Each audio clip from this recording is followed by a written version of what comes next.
The theme that I'm going to take this week for 6 mornings is the theme of the kingdom. Because I believe that God is looking for men and women whose orientation is towards the kingdom rather than their parish or their little fellowship or their family or their immediate circumstances. Who've got a big enough mind and heart to seek first, before anything else, His kingdom in Scotland. That, I believe, is a big enough task for us to get really prepared for. Anything less than that is less than God's goal. And therefore we're going to look at the kingdom for 6 mornings. Now let's start with our Bibles. There are 2 particular passages that I think we ought to read this morning. The first is Psalm number 2. Psalm number 2.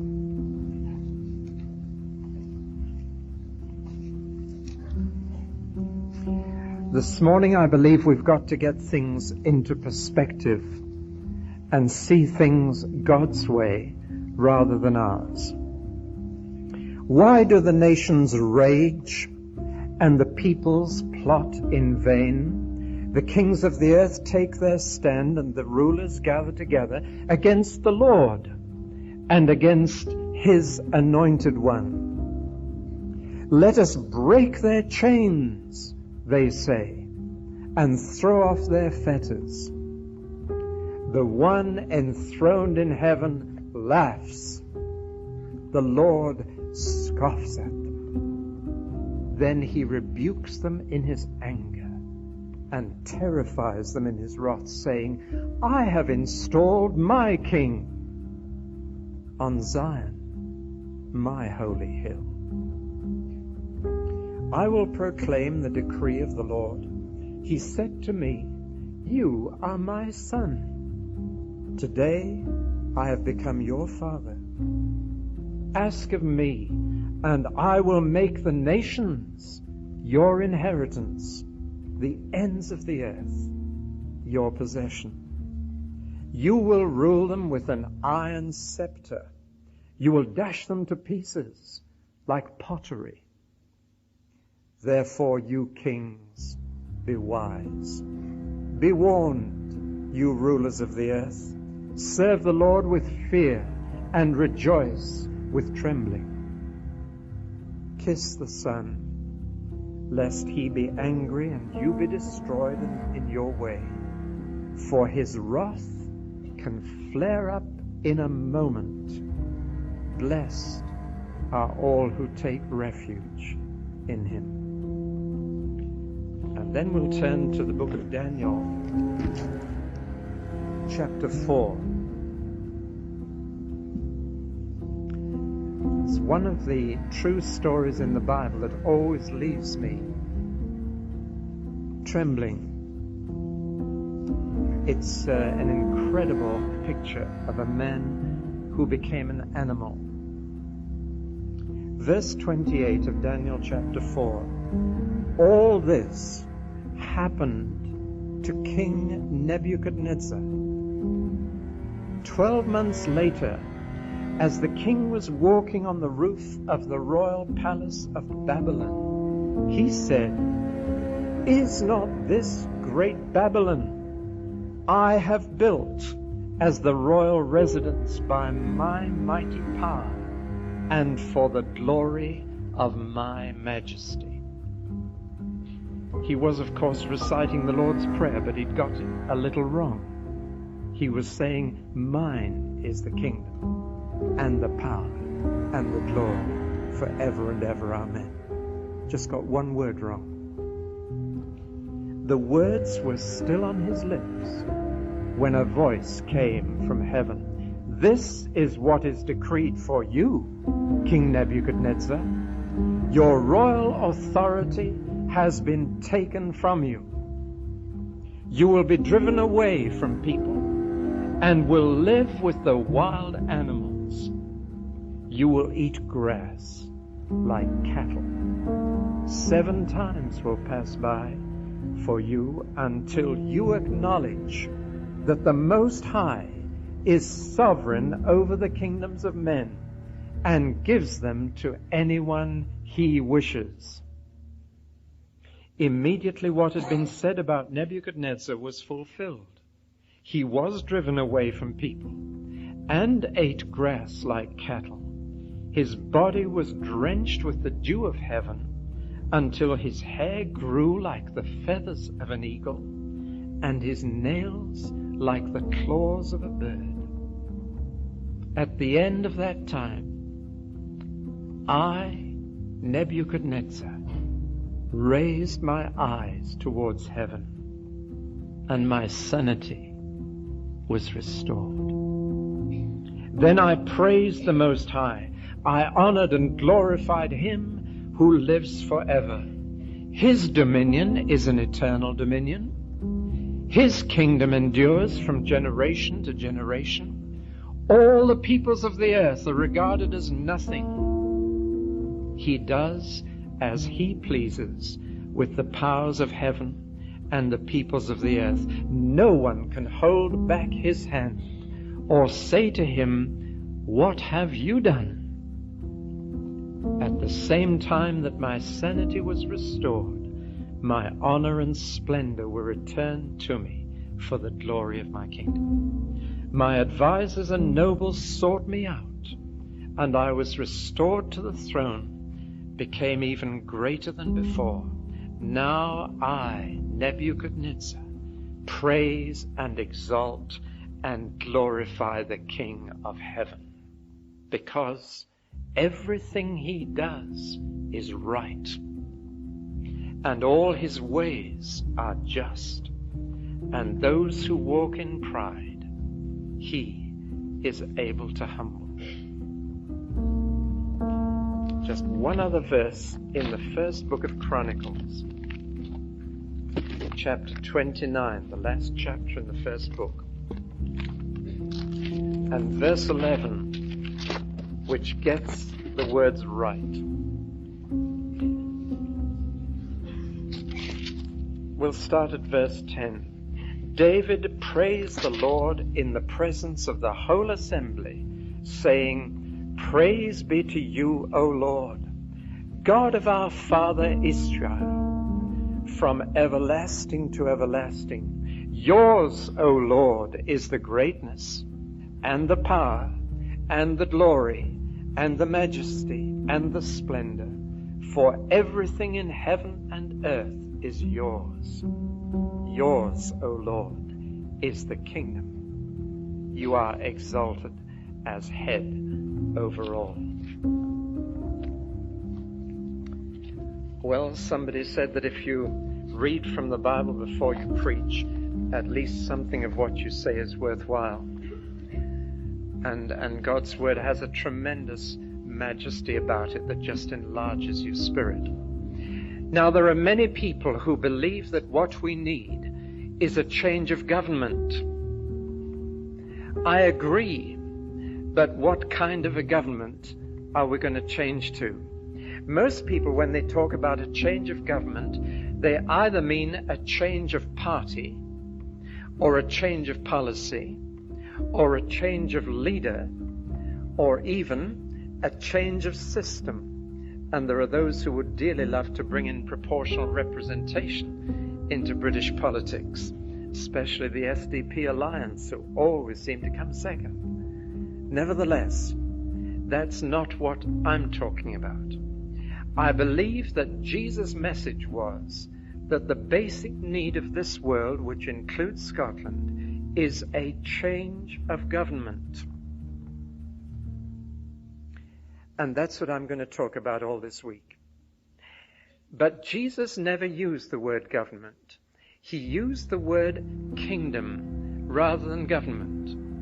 And I just want to say to Scotland, God wants Scotland to become a kingdom again. I'm not here to advocate the cause of Scottish nationalism. I'm here to plead for a change of government to a kingdom. Now, I want to describe for you what it is like to live in a kingdom. What is a kingdom? What kind of government is it? And the answer is very simple. It is quite different from the kind of government we have in what we now call the United Kingdom. It's not all that united, but that's what we live in. And we British are masters at compromise, at muddle, or if I may be so bold, the English are even better at muddling through than the Scots.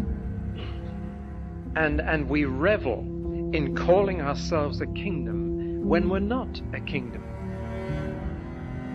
We haven't been a kingdom for centuries, either in England or in Scotland. We have had kings and queens, but that doesn't make a kingdom. In fact, the British Isles are now a republic. A republic is a form of government where you have one person who is the head of state and another person who is the head of government. In other words, a republic has one person who reigns and another person who rules. And at the moment, Queen Elizabeth reigns, but Margaret Thatcher rules. Okay? And that is not a kingdom. And it's foolish to call ourselves a kingdom.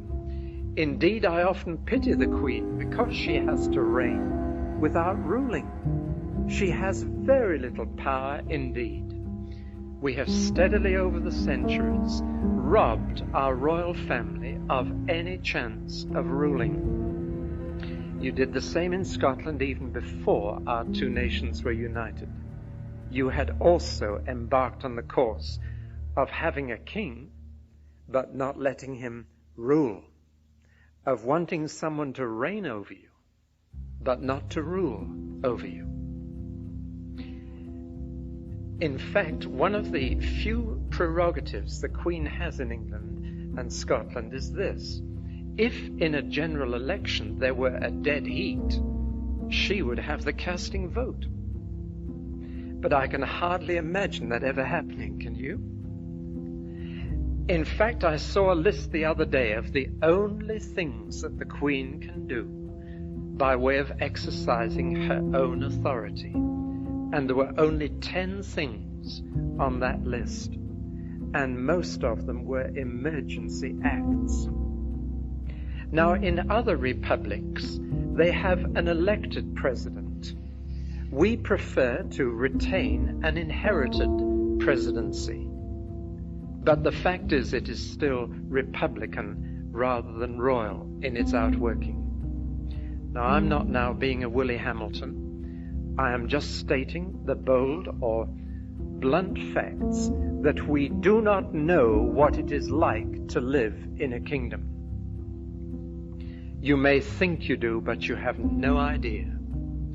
I have never yet had to make any decision in daily life that had to pay attention to what the Queen wished. Have you? Can you think of any moment in your life when you stopped and said, now what would the Queen want me to do in this situation? Hands up if anybody's ever done that. You see, we just don't even take her will into account. We may like to see her parade and we may cheer her and wave Union Jacks and the rest, but we have no intention of letting her rule over us. We live in what's called a constitutional monarchy. In fact, that was the big debate between King James VI of Scotland and George Buchanan, his tutor. George Buchanan tried to teach the future king that he derived his sovereignty from the people and that he must always defer to the will of the people and that they had a perfect right to get rid of him if he didn't. And because the future King James hated his tutor and loathed him intensely, he read secretly some books by a French philosopher called Jean Bodin. And in those books, the French philosopher said, kings should rule as well as reign. In a kingdom, the king's wish is law. And James the Sixth and James the First of England, in reaction to his tutor, tried to return to a true kingdom. It was that and his passing on that view to King Charles I that led ultimately to Charles I's execution. Well, I'm not going to give you any more history. I can now tell you what a kingdom is. A kingdom is a people ruled by one man. And that one man's will is law. He has no government to debate his will. He simply declares his will. And he has that job of reigning and ruling by inheritance. He is king because he was the son of a father who was also king. He has no cabinet, and certainly there is no opposition. He is not put into that position by a vote, nor can he be voted out of that position. That is a kingdom. And these British Isles are not a kingdom. King or Prince Charles may become King Charles III, but he will reign without ruling. And the concept of kingship throughout the Bible from cover to cover is that the king rules as well as reigns. Now I have a question to ask you, which I believe is from the Lord and which is the burden of my heart for this week. It was about 3 or 4 months ago that I first heard the Lord say this, and I ask you to check it in your spirit before you accept it. But I felt the Lord was saying something like this to us. Why do you expect me to act as sovereign when you are not willing to be my subjects? That's my burden for this week. Why do you expect me to act as sovereign in your land when you are not willing to be my subjects? It is one of the failings of human nature when it has not experienced a kingdom to desire sovereignty without becoming subject. In all the discussions before the general election, I heard many people discussing what the future government should do for us. I never heard anybody discuss what we should do for the future government. Is that true for you also? I never heard a discussion of the responsibility of citizens towards the government. I never heard a discussion as to how we could get together and finance what we wanted the government to do. We left that to them also. The only things that were discussed before the election were, we want a government that will act sovereignly and reduce unemployment and reduce inflation and take away nuclear arms and give us a nice, comfortable, easy, happy life. That's all I heard. I never heard one discussion about what it would cost to be subject to that government. And so we want a government that will do things for us, but we do not want to discuss what we might have to do for the government. In the same way, people who have been accustomed to this kind of thinking, Christians allow the spirit of the world to creep over into their thinking. And it is part of our failing that we want God to act sovereignly in our land. And we pray for him to do so. But we do not discuss the other side of the kingdom, which is how to be subject to the rule of the king. Let me tell you what I mean. In the early days of the spiritual renewal for which we all praise God, I sensed there were many people who were seeking to have God's sovereignty exercised over them in the sense of healing their diseases, taking away their depressions, giving them answers to the problems for which they sought guidance. but there were very few asking the Spirit to tell them how to be subject to the kingly rule of Jesus Christ. Announce a healing meeting and you could guarantee a large attendance. But you see, our bodies are to be the temples of the Holy Spirit. And that means this, that God was looking not just for bodies to heal, but for bodies He could rule. And if your body is ruled by the King of Heaven, then that's an end to gluttony, that's an end to drunkenness, that's an end to sex outside marriage, and a whole lot of other things. Do you hear what I'm saying? There were thousands who wanted God to exercise sovereignty over their disease, but not so many who wanted God to exercise sovereignty over their bodies. I trust you're hearing my burden. Because the kingdom of heaven belongs to those who are subject.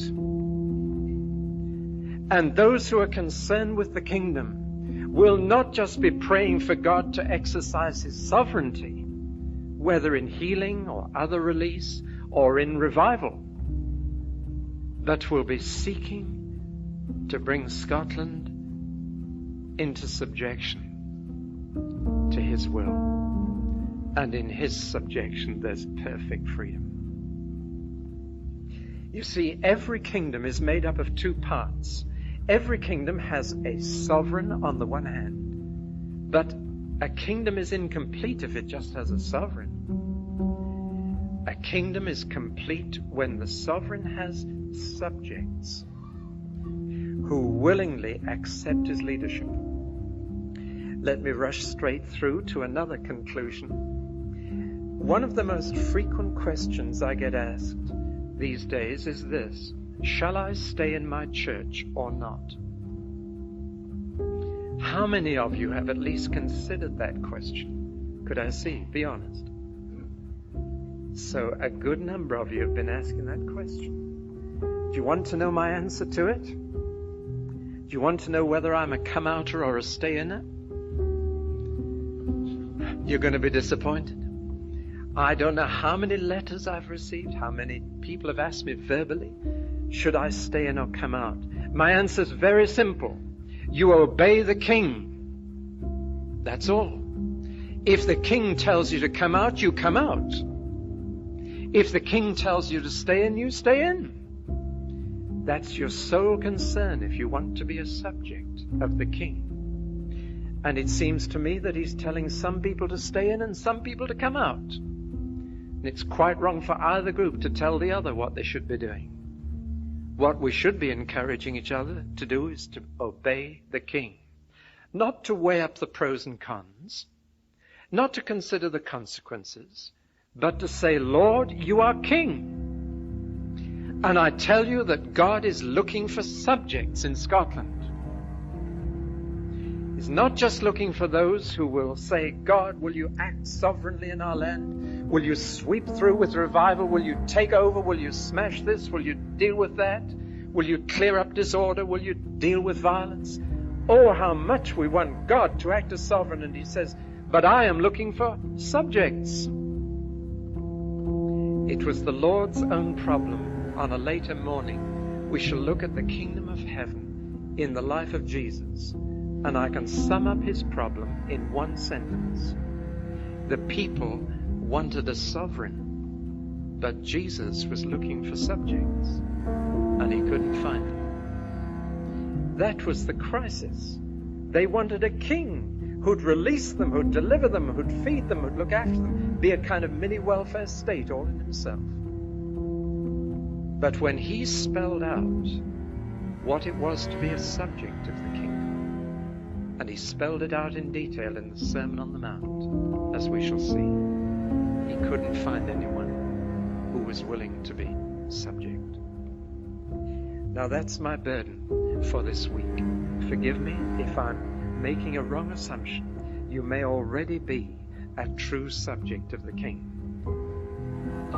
I wonder if you came here hoping that God would act sovereignly in some situation in your life, in some family situation, in some health situation? Well, he may well do. I marvel as I marvel at Jesus that he was willing to cleanse lepers who didn't even come back to say thank you. Nevertheless, I believe God this week is looking for subjects.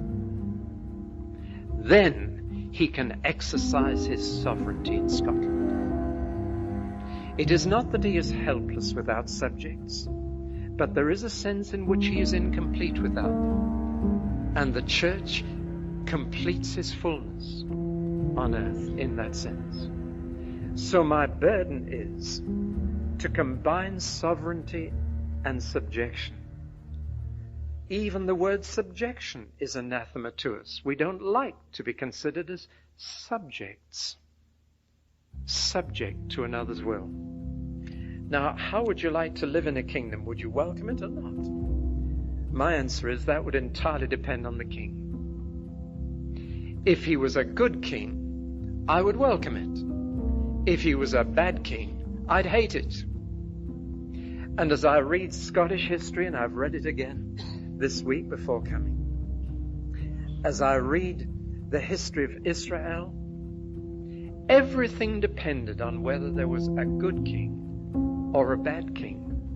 And I can define them. A good king is someone who is first of all concerned about his subjects, who is concerned about their welfare, their protection, their well-being. A bad king is someone who is primarily concerned with his own status or power or wealth.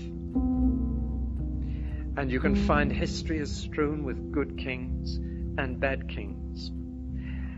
A bad king will lay heavy burdens on his subjects because he has to pay for all his kinging.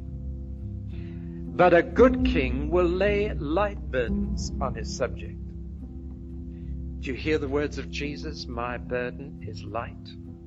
He's saying, I'm a good king. In my kingdom, there are more benefits than burdens. Whereas in a bad king's kingdom, there are more burdens than benefits. Would you really like to live in a country where one man made all the laws and there was no election, no votes, and you had no choice? Would you? Well, do you know, there's something to be said for a benevolent dictatorship. We were not made for democracy. I read a lovely comment this week that during World War II we fought to make the world safe for democracy, and then discovered that democracy was not safe for the world. That's a cynical remark. But the fact is that you and I were not made to run our own lives. We crave for leadership. And one of the things I notice in modern politics is that invariably it's a contest about the leadership. Have you noticed that? And we pin messianic hopes on the leader of a party. It's an impossible task to expect Margaret Thatcher or anyone else to get us out of the mess we're in. Is asking too much. And so we elect them, and not long later we're disillusioned and looking for another leader.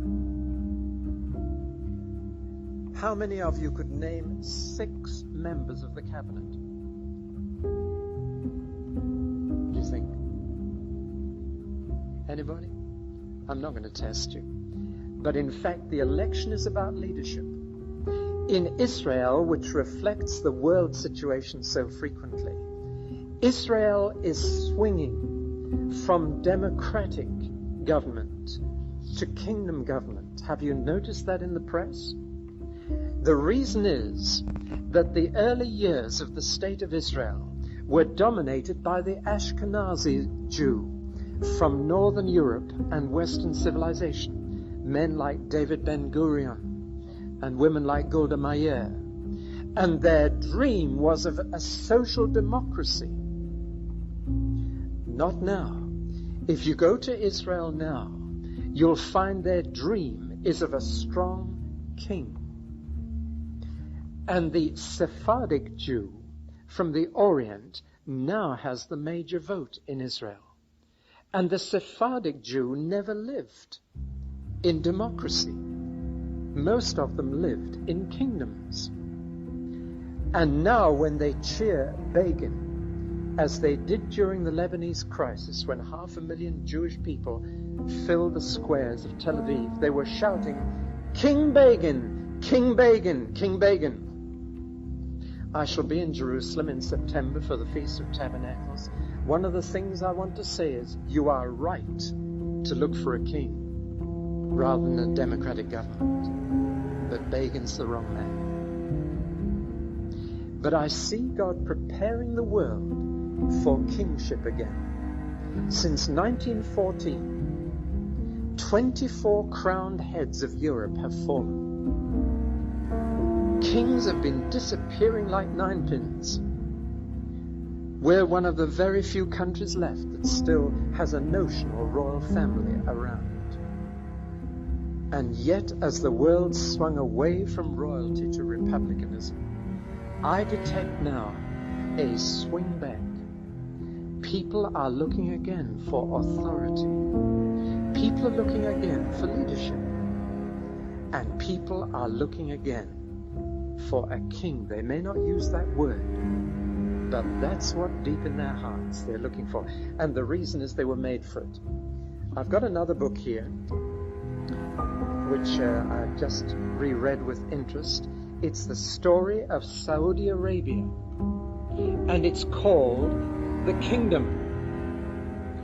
And when I read that book, I find it's much, much nearer the Bible than any book on the history of England or Scotland. They are still a kingdom in Saudi Arabia. My wife and I lived for 2.5 years in the Arabian Peninsula, and we had some first-hand contact with this kingdom and the people of it. It's a kingdom. There has been no general election in that place. There is no opposition. It is ruled by one family, and that rule is passed on from father to son. But some of you may remember that they had a crisis. King Saud, who was the son of Abdul Aziz, the first son to reign in his father's place, was, as you know from your history, and some of you are old enough to remember it, he was a bad king. And so finally they came and proposed to King Saud. All the other princes of the royal family came and said, "King Saud, we want to propose that Saudi Arabia becomes a constitutional monarchy. You may continue to reign, but not to rule. We will rule." And I'm fascinated with King Saud's response. He said, "I am not Queen Elizabeth." That was his response. In anger, he said, "I refuse to reign, but not rule." It was not in the Arabian tradition for rulers to wear the appearance of power without its substance.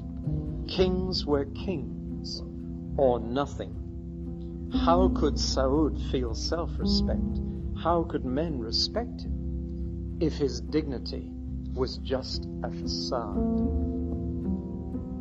I commend the whole book. You'll find that page after page is talking in a way that the Bible talks. The kingdom. Arabs know what it is to live in a kingdom. And though they are kept from entering the kingdom of heaven by the demonic religion of Islam, nevertheless they understand what is meant when you talk to them about the kingdom of God. So let me come right down to brass tacks. We have been so accustomed to regarding God as Father that we have overlooked the fact that He is King. Whenever a Jew begins his meal, he gives thanks to God, and he calls Him one thing. He says, King of the universe, and then he thanks Him. Now, during the rest of this week, I want to speak first and for the rest of this morning about the kingdom of God, the eternal kingdom of God. Then I want to talk about the kingdom of Satan. And until you realize that Scotland is part of the kingdom of Satan, you will not see what the warfare really is. That your nice neighbors are in fact citizens of another kingdom, as you once were. You won't understand the true situation. Then I'm going to speak about the kingdom of Israel, which gives us a glimpse of the patterns of government which he wants us to live under. Then I'm going to speak about the kingdom of our Lord Jesus Christ. Then I'm going to speak about the kingdom that is mediated to us through the Holy Spirit. It's interesting that only those who have rediscovered the Holy Spirit have rediscovered the kingdom. Have you noticed that? And finally, I'm going to talk about the kingdom of the Father, which is where it will all end. So that's what we hope to get through in 5 mornings. How's the time going, dear me? How are we? All right? Let's start this morning with the kingdom of God. That was introduction so far. I'm sorry if I'm traveling a bit more slowly than I usually do, but there are physical reasons for that. The word God means someone who was always there and someone who is in total charge. And in many languages of the world, the word God and the word king are the same word. Don't know if you realize that. There's a word in the Middle East, for example, Melech, which means both king and God. And in the ancient world, there was no question that to say God was to say king. The thought of a God who didn't rule as well as reign was anathema. Yet I believe that one of our biggest problems in these islands today is a view of God that has turned him into a constitutional monarch. Do you read my heart in that? Do you know what I mean by that? That God is treated like Queen Elizabeth is treated. Not taken into account in daily life, not considered as actually in charge, not in control. And I want to spend the rest of this morning about this. The Bible opens with God as King. You've got to read a long way through the Bible before you find God as Father. You've got to read even further into the Bible before you read that God is love. But the Bible begins with a picture of God as King, sitting on a throne, issuing commands which are instantaneously and universally obeyed. I have just made a series of 10 videotapes. This is the commercial, by the way. But I've just made 10 videotapes especially for home group listening. Audio tapes are fine for listening as individuals, but in groups you don't know where to look, do you? So I've made videotapes on the first 3 chapters of Genesis. Just 10 tapes that are a series of talks for Christians and their non-Christian neighbors to come in and watch. And so I just commend those to you. But the more I looked into the first 3 chapters, the more I realized that that's where the battle still is. Genesis 1 has 10 commandments in it. The first 10 commandments in the Bible are all in the first chapter. And they were obeyed. Every one. God simply had to say it, and it was done. You have a picture in Genesis 1 and 2 of an entire universe subject to the sovereignty of God. What a wonderful place it is, too. Don't you get a feeling it must have been a beautiful world? What a place to live in. Everything's so good, so beautiful. No disease, no death, no war, no famine. Enough for every animal and every man to eat. A place that was not only useful but beautiful. I love the way that God realized that human beings didn't just need cabbages, they needed pansies and tulips. That we need beauty as well as usefulness, and so he didn't put us in an allotment, but in a garden. He put the wild animals out in the field, but for man he planted a garden because we would appreciate beauty. Everything was beautiful, paradise. If only the world had stayed that way. And the reason it was that way was that God was king. When he said, "Let there be light," there it was. He was sovereign, and everything was subject to his sovereignty. And that's sheer heaven on earth. When we read the story of creation to our little girl once, she just sat back at the end and she just said, "No sooner said than done, wasn't it?" What a beautiful response. It's a perfect analysis. God said, "Let the dry land appear." There it was. He just had to issue a command, and it was obeyed. My wife and I, for the first time in our married life, have a home that's our own. And it's a lovely place. We've got the most beautiful garden. We asked the Lord for a garden that wouldn't require any looking after because we travel such a lot. And he's given us the most beautiful garden that requires no digging, no weeding, nothing. Can you guess what it is? It's all water. It's a pond about the size of this hall, surrounded by trees, and our little house sits on the edge of it.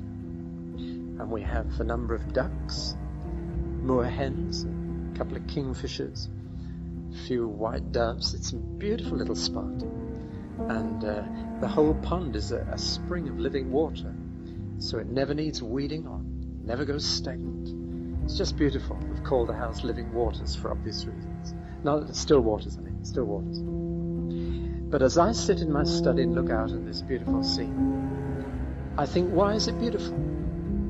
The answer is because everything I can see is subject to God. That's all.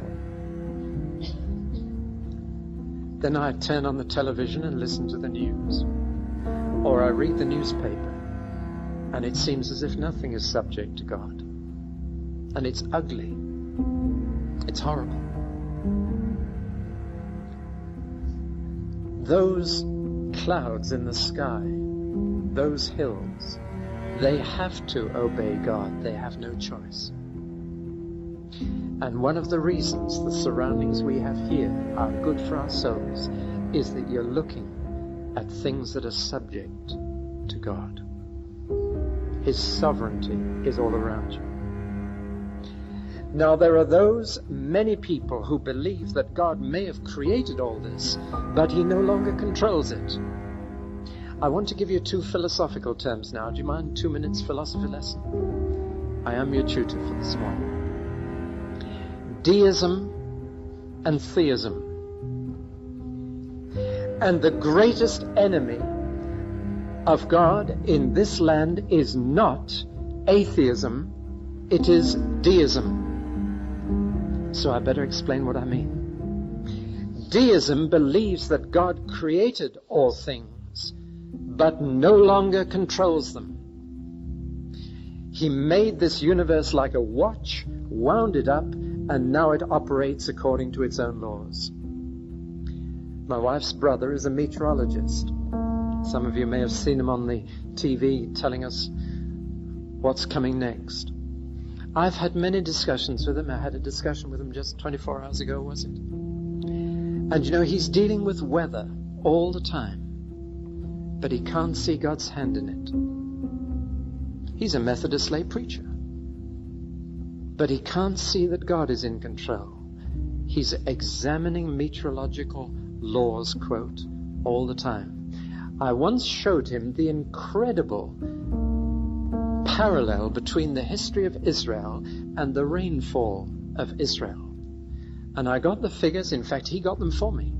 The figures for the rain on Israel for the last 150 years.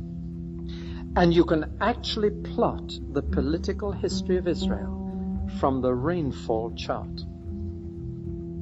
It's extraordinary. Every time there was an aliyah, a new wave of immigration of Jews to Israel, the rainfall went up. And it reached the all-time record for a century in the spring of 1948.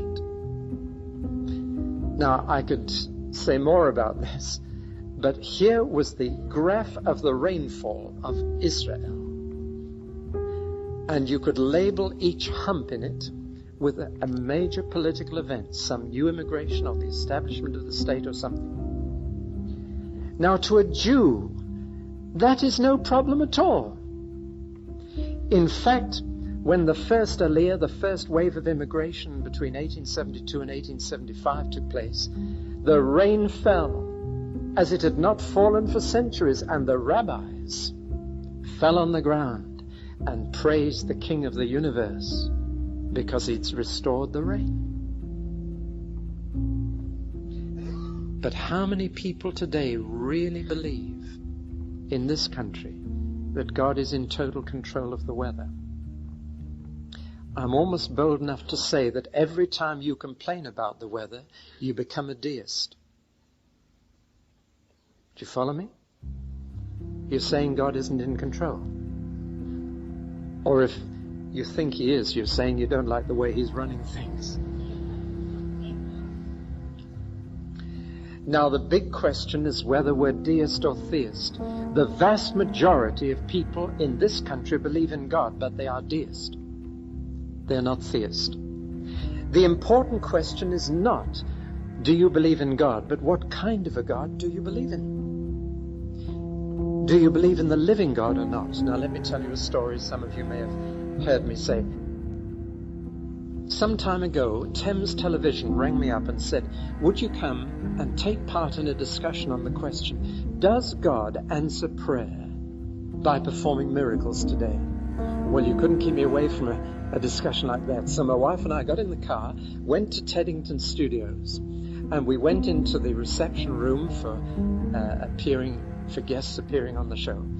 And we were introduced, horror of horrors, to about 20 people, all of whom were going to take part in a 25-minute discussion. I thought there were going to be 3 or 4 of us, but 20 of us for a 25-minute discussion. You do a quick mental arithmetic and think, I've got 3/4 of a minute to speak. What can I say in 3/4 of a minute? But we were introduced to the rest of the guests. There was a punk rocker, held together with safety pins as far as we could see. There was a housewife. There was a teacher. There was a real live bishop. I speak physically. There was an ex-moderator of the Church of Scotland, whose name I wouldn't dare to say here because most of you would know it. There was an well-known evangelical professor who's published many books.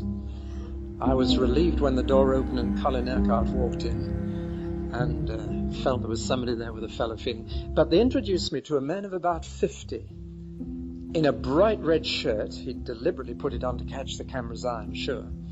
And he was introduced as the president of the British Humanist Association. Now, we went into the studio and sat down, and Colin and I kept close together for safety, I suppose. And we sat in the second row of a tiered platform. And immediately in front of me was this humanist with the evangelical professor on one side and the bishop on the other. And we looked down, and he had by his side a pile of newspaper cuttings from the Sunday Gutter Press. Horrible stuff. The top one was about that poor girl pummeled to death by 2 misguided young men trying to get a demon out of her. Do you remember that? And he had all these dreadful, scandalous stories to attack Christianity clearly. They were not on the subject, but he'd come well armed and well prepared. So I nudged Colin and said, we've just time to pray. And before the program began, we both put our heads down and we said, Lord, in the name of the Lord Jesus, we bind those newspaper articles so that he can't even use them. And then we opened eyes just in time for the red light to go on camera 1. Well, the chairman Dick Tavern QC. You've heard of Dick Tavern, the SDP man. He turned to the evangelical professor early in the show and said, now what do you think about this, professor? And the professor was very nervous, and he jumped. And he knocked over a glass of water, which fell on the newspaper articles and stuck them to the floor.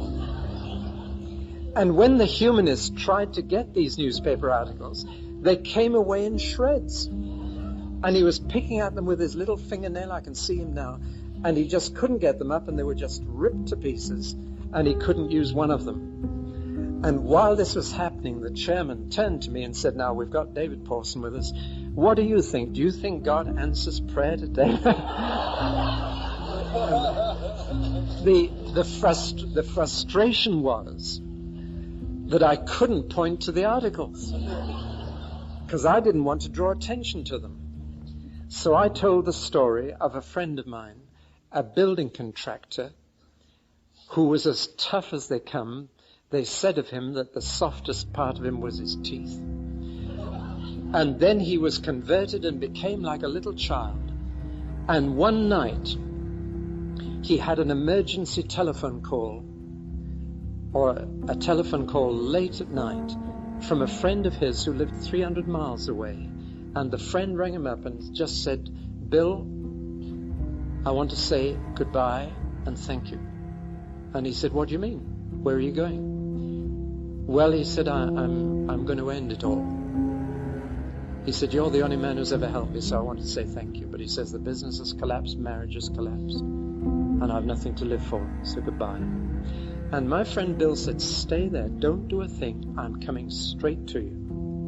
And he dashed out to get his car, got in the car, set off to drive to save this man's life. Got 75 miles into the country, and the car stopped. And he looked at the petrol gauge, and it was against empty. And he kicked himself. Why did he set out without looking? He waited for cars to come along the road, none came. He looked around, not a light in sight. He was in the middle of the country. So being a very new young Christian, he prayed.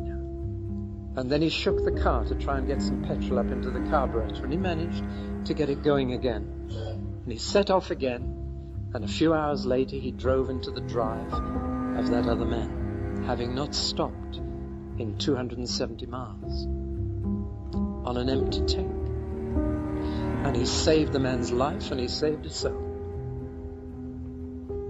As soon as I'd finished saying that in 3/4 of a minute, the humanist turned to the bishop and said, do you believe that, Bishop? And the bishop said,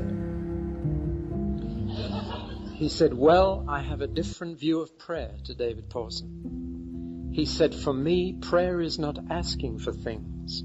It's communing with the Almighty. And the humanist sneered. Corner of his lip turned up.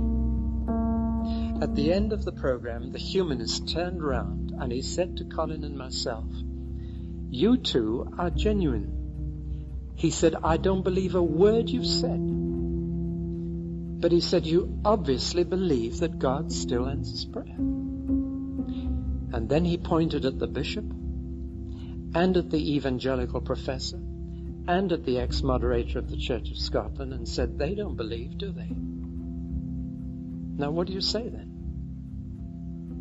I think you've got to be honest with the world. And I said, no, they don't. But some of us still do. Now, what had he spotted? He'd spotted that there is a division line right through the church, right through the clergy, between those who believe in God and those who believe in the living God. Those who view him as Father, but who not understood him as King. And those who believe he's the Father in heaven and the King of the universe, and still in charge. That is the difference between deism and theism. And if there is one thing that the renewal of the Holy Spirit has done, it has turned thousands of deists into theists. And an atheist is not an adeist. An atheist is not someone, according to the Bible, who doesn't believe in God, but someone who doesn't believe He's in charge. And it's that kind of atheism that is our problem. Well, now let's go a little further. King of the universe. I'm being critical, I know, of the church. It is as one who identifies with the church and who wants to wake up the church. But recently I turned on a religious program. Now, usually I get angry over religious TV programs. And since I can't take it out of the people on the screen, I take it out of whoever's in the room. And my wife didn't appreciate me watching religious TV because I would just get very angry. But this program, it was my wife who got very angry. It was a series of 2 programs reporting on the new doctrinal commission of the Church of England and the new view of God that they are now considering putting out. And a bishop came on and said we must see that God needs our help, that He is as weak as water. And he used that phrase twice and deliberately, as weak as water. And that the world is in a mess because God needs us to help Him out. He portrayed a God to be pitied rather than worshipped. Not a God who was in charge, not the King of the universe. And so the interviewer, who was not a Christian, said, but aren't we to think of God as Father? And the dear bishop said, well, you see, I like to think of a large family held together by a grandmother in the family, whose affection for everybody holds the thing together. Is God a grandmother? That is near blasphemy. Listen, when I read the Bible, I do not find a God who created all this and left it to run itself. The Bible is theist from cover to cover. It talks of a God who is king and who still reigns. And I want to start here this morning, because if we don't get the clear faith in our hearts that God is in total control of the situation, that whatever we do, we can't stop God's kingdom coming, that this world has not got out of hand, that He still reigns. Little girl went home from Sunday school singing a chorus she'd learned. God is still on the phone. God is still on the phone. That's about where many people's faith is. He's just someone to talk to you when you're in trouble. But listen, God is still on the throne. Have you ever realized that through the Bible, God is presented as in control of every level of creation? He's in control of the wind, of the snow, of the waves of the sea, of the frost, of the rain. When was it we had that dreadful winter of snow and ice? 2 winters ago, 3 years ago. This was a word that I was reading and preaching from at the time. God's voice thunders in marvelous ways. He does great things beyond our understanding. He says to the snow, fall on the earth, and to the rain shower be a mighty downpour, so that all men He has made may know His work. He stops every man from his labor. Now, what a sentence. And I found it a great joy to preach that during that snow and ice. Can you not hear God speaking to you? England was paralyzed for days. Nobody could go to work for days. Industry seemed to come to a halt through little bits of cotton wool stuff called snow.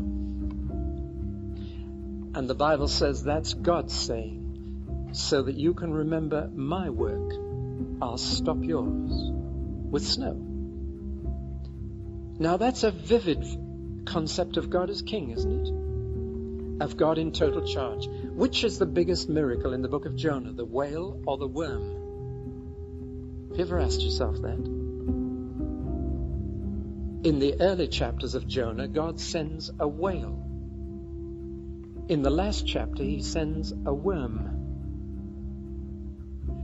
Which is the bigger miracle? Well, you try training a whale and you try training a worm. God is in total control in the Bible of frogs, of flies, of whales, of worms. Forgive me if this sounds like Sunday school teaching. But you see, every part of creation is under his total control. Whether it's the weather or any creature he's made. When they brought the ark back to Jerusalem, they hitched it to some oxen that had never had a yoke on them. But they went the right way by themselves. I think of Jesus riding on an ass that no man had ever sat on. You ever tried doing that? That no man has ever sat on? I used to break in horses on the farm. You try sitting on something that no man has sat on. Everything under perfect control. You find that God is in complete control of history as well as nature in the Bible. And that no matter how pagan or how evil a man may be, God is in total control. That's why I like that story of Nebuchadnezzar. The man who thought he was it. Is not this great Babylon which I have built as my kingdom for my power and my glory? God said, you're just an animal. And he finished up like Howard Hughes, with great long fingernails and unkempt hair, eating grass like an ox. Then his sanity returned, and Nebuchadnezzar said, God, you're in charge. You're in charge. When the Russians invaded Afghanistan, my first reaction was, God, why did you let that happen? Because nothing happens except by God's permission. He's on the throne. And I thought, why did you let the Russians into Afghanistan? And I didn't understand it for at least 15 months. And then I heard this. You probably know that Afghanistan has been closed to the gospel of Jesus for centuries. The most that missionaries could get in was at the border. You may have heard of the Afghan border crusade. Do you know what has happened now? Thousands of Afghan refugees have come out of that country into camps around that country. And the gospel of Jesus is spreading through those camps like a fire. There'll be hundreds of them ready to go back in who know who is king now. I could bring so many illustrations to you. I just want you to get a sense that God is in charge. He's in complete control. He is king of the universe. No matter what he's made, he never left it to run on its own. He is still in charge. Therefore, the God of the Bible is still the God who is. And he is a theistic God, not a deistic. Do you understand those terms now? Any miracle you read in the Bible, he could do today. Or he's not God. People say, but what about the laws of nature? I'll tell you what I think of the laws of nature. I think they are the headmaster's timetable, which he can alter any time he likes. What we call the laws of nature are God's habits. And God can change them at his pleasure. I've just been in Australia, and I worked there with a man whose faith I envied. It was so naive. Do you know what I mean by that? Our faith in Western civilization is so sophisticated that we can't cope with miracles. But this man, his name was Benson Idahosa. He's a Nigerian. And he arrived in Australia with flowing archbishop's robes and a mighty cross around his neck. And when he got to the immigration authorities in Sydney, they said, where's your visa? You've got to have a visa now to get into Australia. And he said, I haven't time to bother with visas. And they said, well, you can't come in here then. And he said, I have as much right to be here as you have. And they said, what right have you to be here? He said, this is my father's country. Let him in. And he came in. Now that man, Benson, was led to the Lord by an elderly missionary when he was 23, when he didn't have a pair of shoes. He had nothing but a pair of shorts. Those were his worldly possessions. And shortly after he became a Christian and had read his New Testament, he said to this missionary, "It says here that Jesus raised the dead." And the missionary said, "That's right." And so he said, "How many dead have you raised?" And the missionary said, "Well, not many lately." Or words to that effect. So Benson said, "But you said that Jesus was the same today." "Yes." So Benson got on his bicycle on that Sunday morning and went round the city of Benin, knocking at doors, saying, "Is there anybody dead in here?" And he couldn't find anybody. Till 4:30 that afternoon, he heard weeping and wailing coming from a house. And he went up and knocked at the door and said, "Somebody died here." And they said, "Yes, we're just about to have the funeral." He said, No need, it's all right." And he came in, and here was a little girl in her coffin. He said, "How long has she been dead?" And they said, "Since 9 o'clock this morning, so we've got to get the funeral over soon." They were just about to screw the lid on. But he lifted that little body out of the coffin, cuddled her, and he prayed for her. And she sneezed. And he gave her back to her parents. And he went on like that till he'd raised 6. And then reported back to the mission. I envy someone with naive faith. Everything about our environment here teaches us to regard God as a constitutional monarch who isn't really in charge. And I'll deal tomorrow morning with the problem, well, when you look at the world as it is, it doesn't look as if he's in control. It looks as if it's out of control. Well, that's a question we can deal with. But I want to get firmly in your minds this morning, God is not as weak as water. God is not a helpless, disappointed person in heaven who says, "I wanted to do them good, but I couldn't." God is not dependent on us. We are dependent on Him. His sovereignty, why, He could blot this whole world out tomorrow. And as Martin Luther said, if I'd been God, I'd have kicked the world to pieces long ago. We must never think that the patience of God is His weakness, or the fact that He allows incredible freedom to blind us to the fact that He has set limits.